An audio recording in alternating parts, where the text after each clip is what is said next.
Let me get this one out of the way. Yes, I record at nights. That's why it's cold. But today, pound for pound, before, antes de que me empiecen a criticar, right? Before you start talking your shit and your masa y todo se desverga y mierda y todo, if you don't have a pound for pound list, you can't talk shit. I accept opinions and I'm okay with it. You have your list. If you have it, definitely express it. If you don't have a list, you can give me an opinion, but I won't respect it because you don't have a list yourself. So in a way, what's the point for you to opening your mouth and expressing your opinion towards me and my list? Pound for pound means basically a guy how dominant he is in his division and as he moves up the ranks, right? Originally, heavyweights were not ranked at all because the whole point of a pound for pound was if someone small looked dominant going up a division, that's how you would rate them towards a heavyweight because a heavyweight will always beat a small guy. That's the whole point of a pound for pound. So I myself will not rate heavyweights with the exception if they started in a lower class. For instance, if I lived in the 80s and 90s, well, I did live in the 90s. I'm just saying, if I saw boxing in the 90s, 2000s, 80s, and all that, I would rate Roy Jones Jr. when he was a heavyweight champion because he started in middleweight. However, I will not rate Mike Tyson. That's the whole point because a heavyweight will always beat the smaller guys. That's one.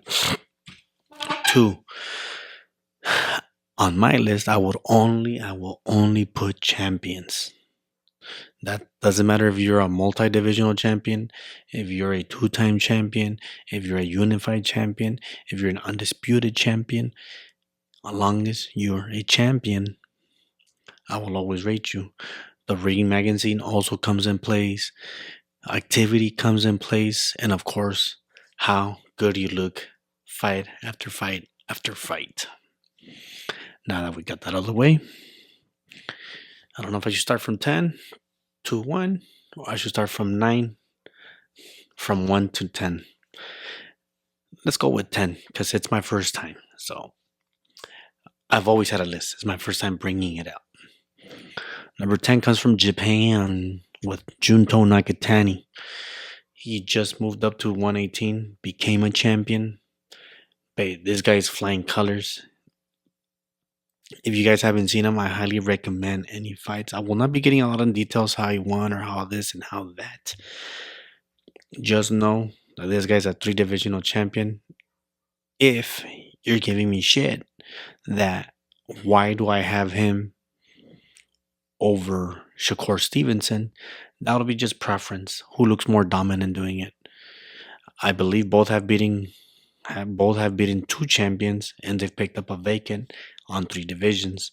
So for me, I just do like how Junto has looked. Even though this one is gonna look kind of dumb because I am gonna put Jesse Rodriguez, at number 9. Even though he beat Sonny Edwards,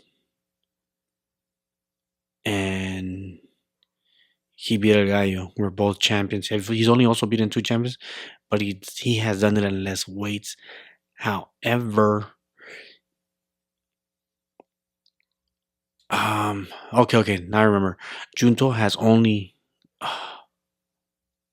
I believe Junto has only beaten 1 champion and has picked up 2 vacants on divisions going up, while Jesse has beaten the champions in their respective things. So technically, Jesse has beaten 2 champions, 1 on each division, while Junto has only beaten 1 champion.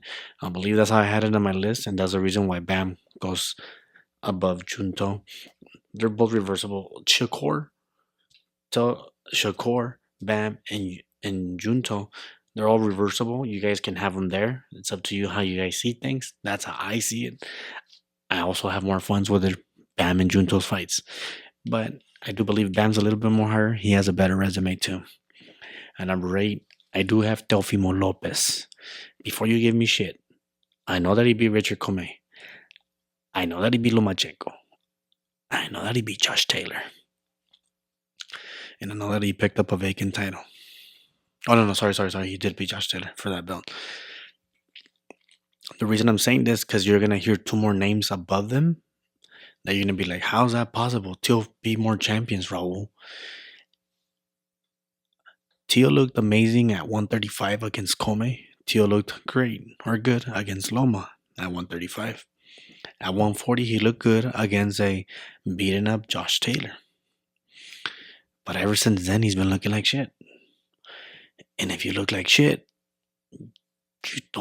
you're not really dominating your division at 140, are you? That's where I'm like, okay. And then look at the names that I'm going to bring up right now, where you're like, well, they're interchangeable, etc., whatever. I don't care. That's how I have them. That's the thing.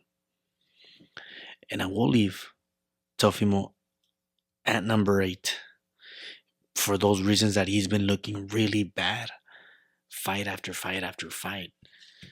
His last good performance was probably against Josh Taylor, because he didn't look good against Claggett, and he stood in front of him. That's why I have to keep him there. Number 7 is Lomachenko. He's champion again.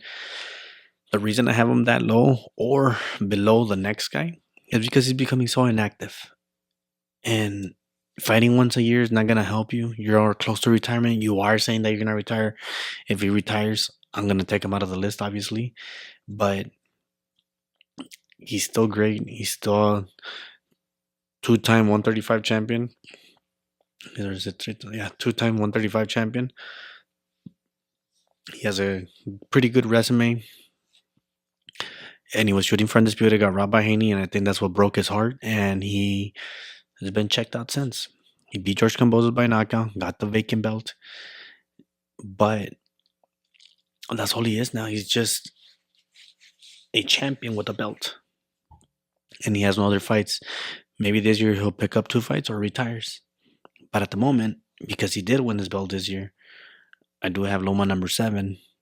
Even though his accolades from the past should help him be higher in the list, but he's just not active. He wasn't that as active this year. Number 6, Zurdo Ramirez. People are gonna give me shit. No, he looked like shit against Bivol. Oh, he didn't do shit at light heavyweight. Well, he did beat a champion at 168 and defended it 5-6 times at 168. Yes, he didn't do shit at 175. I know that. But then he moved up to cruiserweight. Looked pretty good. Beat a champion. Looked better. Beat another champion. Looked way better. So he's improving his skills on his 3rd division class, beating 3 champions. That's dominant. That is dominant. You dominated at 168. I wish you could have found more champions, but you did have more defenses than the other champions on your time era or time lapse that you were a champion. And as a cruiserweight, you're already unified. Are you going to unify again? Are you going to fight for another belt? Or are you going to go what you said and go up to heavyweight? Catchweight. I mean, what's that? Bridgerweight? Get another belt? I don't know. Time will tell. But I know that at cruiserweight, that guy is looking really, really, really good. Really fucking good.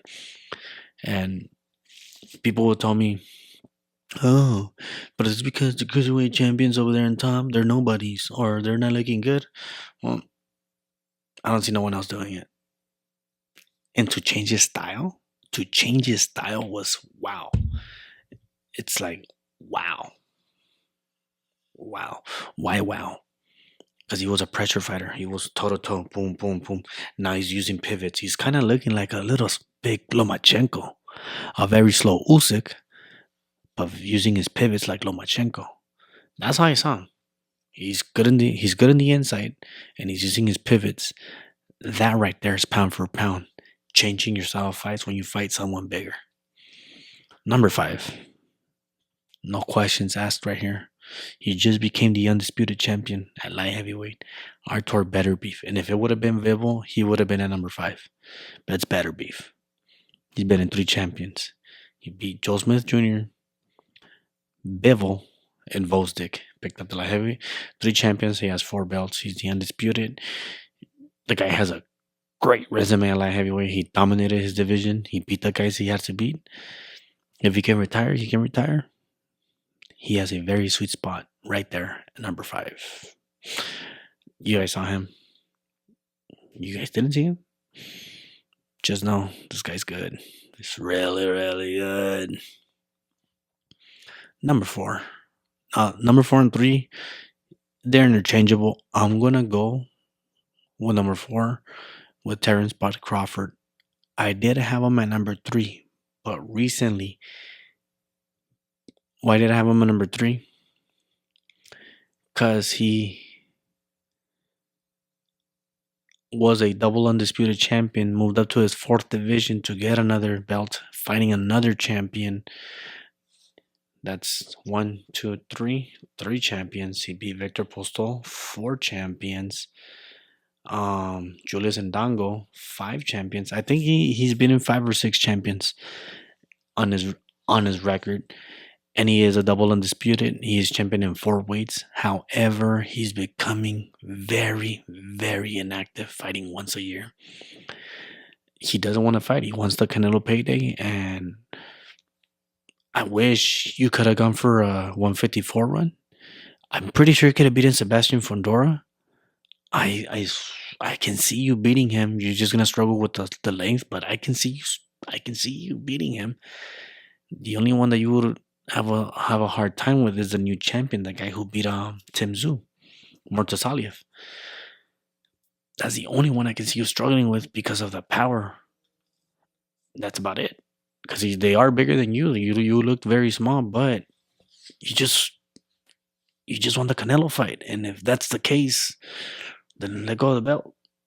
And if you let go of the belt, I have to remove you from the list. That's why you're not letting go of the belt. But I don't know. It's annoying. And that's why boxing in America is dying. Because the fighters ain't fucking fighting. Number 3 is Canelo Alvarez. Why you don't have a number 2? Why do you have a number 1? Because he's not there. There's 2 other better fighters who have been more dominant than him. Why is he above Crawford? Because he is actually active. Yeah, he might not be fighting the guys that you want him to fight, or that I myself don't like when he chooses guys who don't deserve the fight. But the guy is dominant at 168. He got all his belts, right? He got all his belts. He beat Galen for his belt. He beat Billy Joe for his belt. He beat Caleb Plant for his belt. That's 3 belts. And he's defended against John Ryder, Triple G, Jaime Munguia, and Bamlanga. So he's technically defended already 6 times, right? He's defended him 6 times, his belts.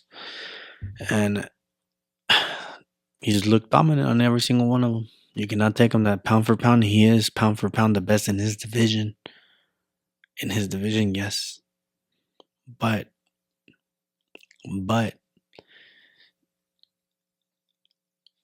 I myself don't get excited for his fights because you already know he's going to win. A lot of people don't want him to move up because he's too small. I'm like, well, you got to test your skills. That's where pound for pound comes in. I get more excited if Canelo moves up and fights the other guys above him so we can see his skill. Now it's a 50-50 fight, but that's me. Number 3 at the moment. Number 2. Naoya Inoue. 4-time. I'm sorry. 4 division champion. Double undisputed. Damn. All under a year and a half, that undisputed run. But, well, he became a double undisputed, basically became a double undisputed at 118, and then he got his next 3 fights to get the 122 belts, and he's been looking dominant. Yes, he was dropped against Luis Nery, who has power, but he ended up knocking him out in 5 rounds. People are asking him to fight Akhmadaliev. People are asking him for Junto to move up. He'll get there. He'll fight him. He's in no rush to move up at 126. He's too small for 126. Dominate 122. How you been doing it? You're already at 4 weight classes. If you want to go for the 5th one, go for it. But you are very small. And who can you beat at 126? I don't know yet. I need to pay attention really good. I really need to pay attention, but I see him losing at 126 more than 122. Or when he gets old, that's when I'll see him losing too. At the moment, the guy looks really freaking good. I get the same way for him that I get the same way as for Canelo, where I'm like, well, I know you're going to win, but at least Naoya's going to give me a knockout. Canelo's going to give me a knockdown. But at some parts in his 4th division at 122, this fool still looks more closer to the 50-50 side. More closer. Like, yeah, you know you're going to win, but it's more like, it's not like a 60-40, 70-30 where you don't give in the other guy a chance. No one gave Eric Berlanga a chance, just like no one gave Sam Goodman a chance. But some people had Luis Neri like, ooh, if he catches him, just when they were saying about Munguia, if he catches him, but we all said, if Munguia gets caught, is he going to continue his pressure? And he got caught, and he stopped using his pressure. But now he is number 2. He deserves to be there. Double undisputed, 4 division champion. How can you beat that? Well, if he's number 2, then why is he not number 1 if you can't beat that? Because number 1 belongs to Alexander Usyk, the Road Warrior champion. This guy is a double undisputed. He's won every single title as an away fighter, as a traveling champion. How amazing is that? He's gone against the grain. He's gone against the grain. And he's been looking awesome at it. He is the embodiment of pound for pound, just like Holyfield was. He dominated in his division, got all the belts. He moves up and dominates this division where you're like, damn, who could he lose to? We all thought Joshua was going to knock him out because he looked bad against Chisora. Nope. Won 24 rounds with him. We thought Tyson Fury was going to do it. Well, whoever thought that, I didn't. Boom. He took him 12 rounds. We're going to get the rematch in December. Can he still hold that undisputed reign? If he doesn't, I will not rate Tyson Fury as a pound for pound. He's a heavyweight. Started there, will be there. But if he beats him, Usyk can definitely retire into the sunset. Definitely. Well, those are my pound for pound fighters, my top 10. I will make changes when any of these guys lose or vacate their titles and they're not champions anymore. Someone retires like Loma or Bud. If someone loses like Delfimo or Bam or Better Beef, I will be making changes. But people, ladies and gentlemen, you do have a good night, a good morning, or a good evening.